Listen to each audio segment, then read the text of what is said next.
Good morning, ladies. Welcome back to the channel, and welcome if you're new. If you are new, my name's Audrey. I make motivational homemaking videos, days in the life of a stay-at-home mom. Last week's video, I showed a little bit about how you can take care of yourself when you're in your luteal phase. So I thought this week I can show you when you're on your cycle, how to care for yourself. As you've seen yesterday, I rearranged the whole bedroom. I like to do that every now and then just to change things up and just to reset the tone in the house and just to kind of have like a reset. So that's what we're doing in this video. I do want to make some Amish sweet rolls, and I have to go to town, get a few things, wipes.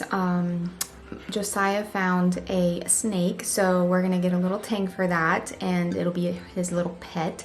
We're gonna get in our steps. We're gonna do some light exercises, nourish ourselves. But yeah, I hope you enjoyed today's video and you find some homemaking motivation and you get inspired with homemakers. Let's just go and get started.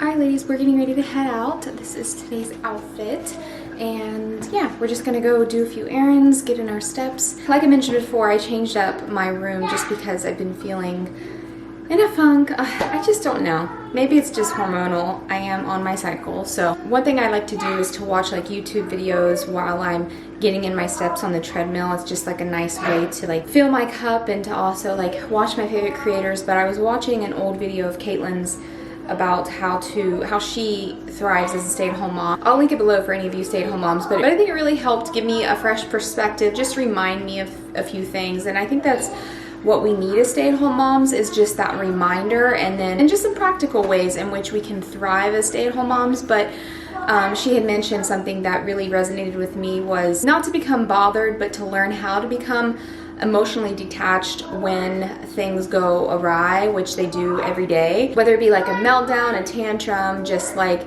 them being fussy or something going wrong, them fighting, whatever, like not to become so emotionally involved, but to be like, you know, it is what it is, and expect those things to happen. And I think for me, it's hard because you do get so emotionally involved as moms that like everything becomes just this huge ordeal, or like, you know, you just attach yourself to every little thing that's going wrong. It was just a nice reminder for me that I need to learn to do that more.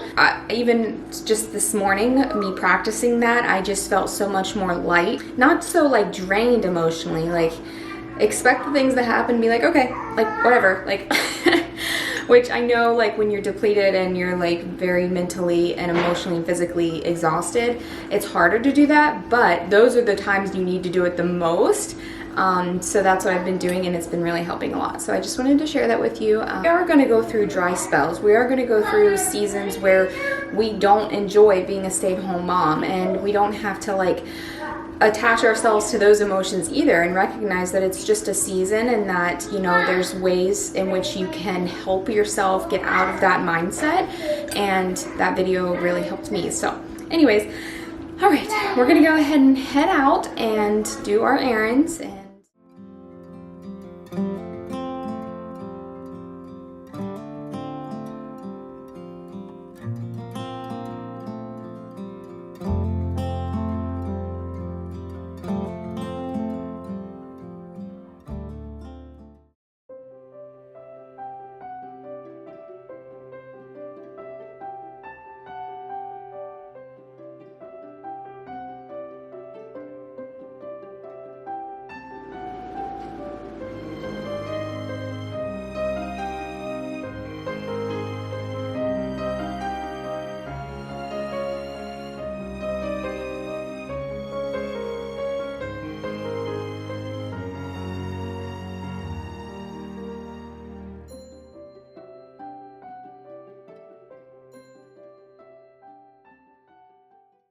Alright ladies, so it has been a little bit. I just got back from town and I met up with a friend at the library, and my husband was able to watch my daughter because he just finished up a job. So he has no prospects right now. If you have a husband who works for himself, yeah, it can be quite daunting, but I try to remind myself of that scripture. Try not to be in anxious suspense. God knows what you need and he will provide. So putting out my hands and just releasing and surrendering and just knowing that that is not my responsibility. And the more I try to control that, the more you realize how little control you are in. So I just try to have faith that God will provide, and he always has and he always will. Because I was telling my friend this and she's like, how do you do that? Like, yeah, we live paycheck to paycheck, but we live week to week not knowing if he's gonna have a new job. So far, we've always been taken care of. We've always had what we've needed. There's been dry spells, of course, and things, but I think in those times it's always good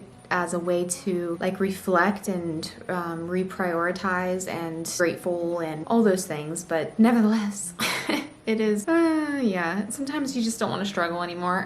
Anyways, I just wanted to come back here and talk to you ladies a little bit of how we can take care of ourselves and nourish ourselves during the menstrual cycle.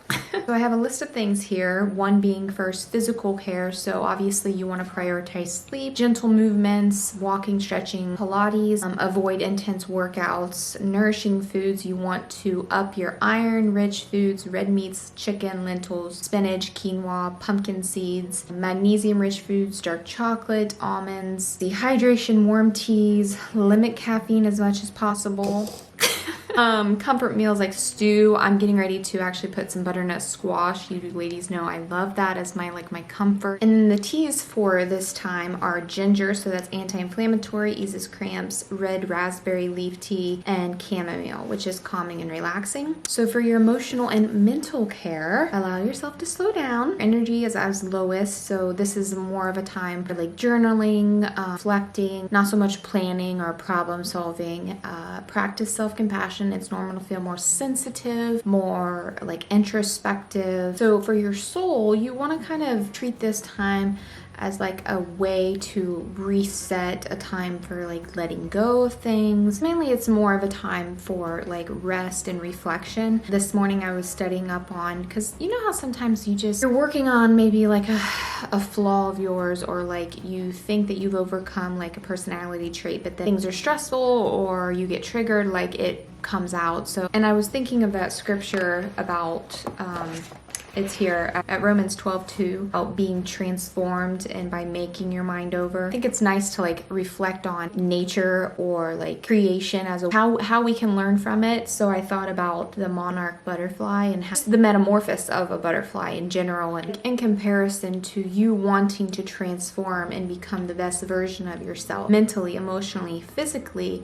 spiritually, as a mother, as a wife, and how all those aspects, processes of that in comparison to like the stages and phases of a butterfly. And I watched a video on each of those stages and how needed to adapt and change and in order to like transform. It's really interesting. I encourage you to like do your own research on that, but we're always going to need reminders, readjustments, and really having that expectation. Like sometimes we feel like we're trying to get to this point where we're never going to struggle or we're going to be completely transformed, but there's always going to be stages and seasons in our life where we restart that cycle of transformation. And there's going to maybe be specific things that maybe we're struggling with in our marriage or motherhood, that maybe we're not getting our needs met when our expectations aren't being fulfilled. So I just wanted to share like the phases of the monarch butterfly and how it can relate to us as women and our own seasons of growth. So in the beginning stages, it's just like a tiny egg. So maybe in our minds and hearts, it's like a seed. Like we want to grow in maturity. We want to expand spiritually. We have that desire, but we just don't have the ability yet to carry it out. So this is like the beginning of awareness. It's the stage of desire and vision, and 2, growth and consumption. So in this stage, the butterfly, it spends most of its time eating and growing, shedding old skin over and over until it outgrows each one. So for personal reflection, this stage represents learning, nourishing, and stretching yourself. It's a time to take take wisdom, truth, and nourishment. In this season, mentally, you feed on knowledge, books, therapy, scripture, truths that renew your mindset. Emotionally, you shed layers, insecurities, resentment, guilt, or false identities. Physically, you begin to take care of your body, honoring it as the vessel for living. Spiritually, you're grounding yourself in faith, seeking God more deeply, and as a wife and mother, you're learning how to love better, growing in patience, presence, and grace. This stage is more discipline, it's more nourishment, putting in the work. You're learning how to become who you were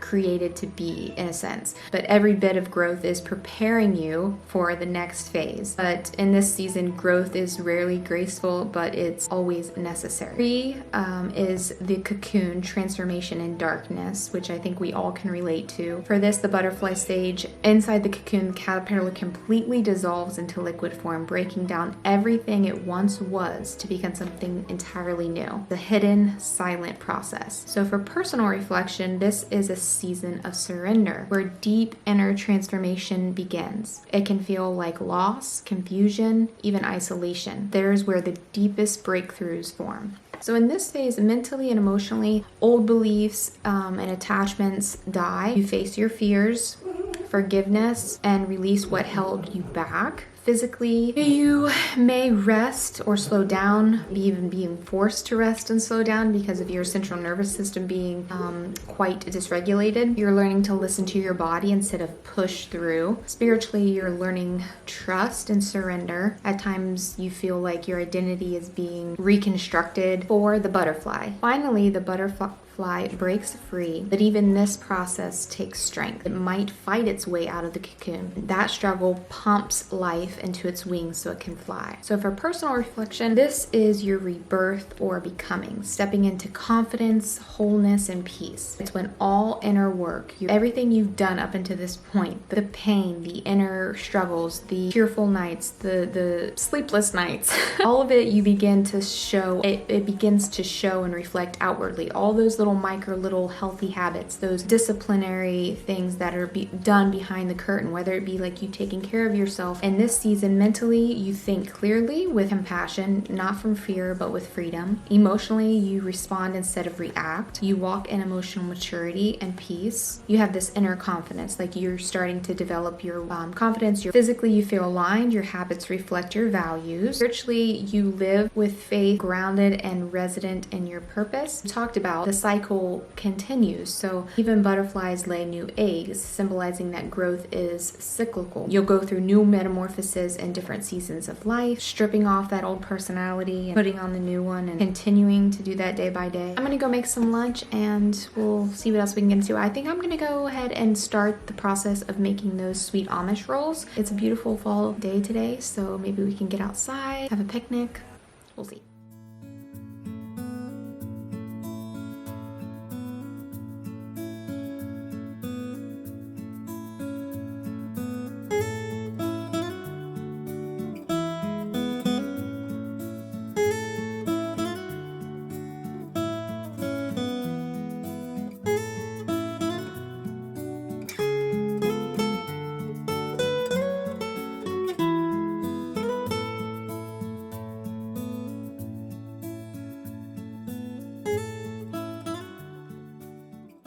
Ladies, so I'm getting ready to make the sweet Amish rolls, and if you've never made rolls in your life, you should try these because they're really good and they're really simple. They're my go-to sweet Amish rolls that I've made throughout the years. I'll link below the video that I follow, but it requires 2 cups of milk, 3 teaspoons of yeast. I use instant, makes it easier. Half a cup of honey, or you can use maple syrup, 1 teaspoon of salt, 8 tablespoons of butter, 2 egg yolks, and then 5 to 6 cups of all-purpose flour. I use bread flour, but it's pretty simple. And once you make it a couple times, it takes no time at all. So I just want to start making like some baked good for the kids each week, and they love the Texas Roadhouse rolls. So I thought, you know what, I'll just start making them myself. You can make them sweet, you can make them savory. So I'll link them below, and let me know if you try them because they're really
Good morning, ladies. It is around 6:30 in the morning and I'm getting ready to head out while my husband watches the kids. I'm gonna go to a coffee shop and maybe do a little bit of thrifting. I don't know, I just want to have a nice relaxing morning and I wanted to maybe do a little bit of editing, and I hope you ladies enjoyed today's video and you found some homemaking motivation and you got inspired as homemakers, and I hope to see you all in my next video.